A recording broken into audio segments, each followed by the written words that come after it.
পাকিস্তানের ৯২,০০০ হিজড়া সেনাকে স্যালেন্ডার করিয়েছিল। তাই আজ আবার সময় এসছে বাংলাদেশে ইন্ডিয়ান আর্মি পাঠিয়ে বাংলাদেশকে এই রাজাকারদের হাত থেকে মুক্ত করা। জয় শ্রীরাম, বন্দে মাতারাম, ভারত মাতা কি জয়। বন্ধুরা, বাংলাদেশে কোটা আন্দোলন নিয়ে যে বিক্ষোভ চলছে তা পুরোপুরি বাংলাদেশের অভ্যন্তরিক।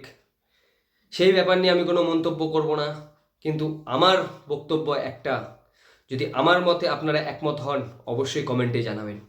এর পিছনে আছে চীন এবং পাকিস্তান। কারণ আপনারা জানেন কদিন আগে বাংলাদেশ ভারতের সঙ্গে তিস্তা আর একটা রেল প্রজেক্ট এগ্রিমেন্ট হয়েছে, যেটা বাংলাদেশ উপর দিয়ে আমাদের ত্রিপুরার নর্থ ইস্টে পৌঁছে যাবে আমাদের রেল পরিষেবা।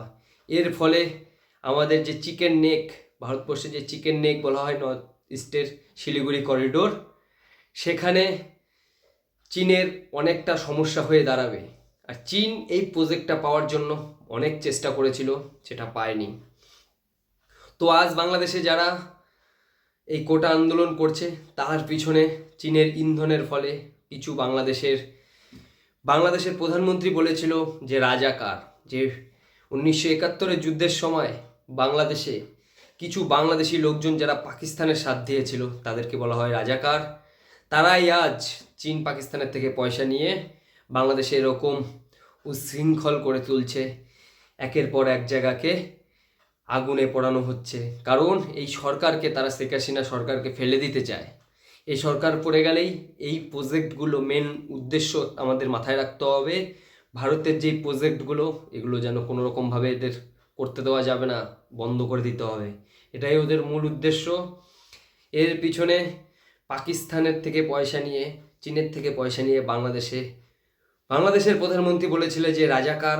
অবশ্যই সেই রাজাকারেরা আজ বাংলাদেশের এরকম বিধ্বংস তাণ্ডব নীলা চালাচ্ছে। আমার মতে ভারতের সেনাবাহিনী বাংলাদেশে মোতায়েন করা দরকার। কারণ এই 1971-এ যখন দেশ স্বাধীন হয়েছিল বাংলাদেশ, তখন কিন্তু ভারতেই পাশে দাঁড়িয়ে পাকিস্তানের ৯২,০০০ হিজড়া সেনাকে স্যালেন্ডার করিয়েছিল। তাই আজ আবার সময় এসছে বাংলাদেশে ইন্ডিয়ান আর্মি পাঠিয়ে বাংলাদেশকে এই রাজাকারদের হাত থেকে মুক্ত করা। আপনাদের মতামত কি অবশ্যই কমেন্টে জানান। নমস্কার, ধন্যবাদ।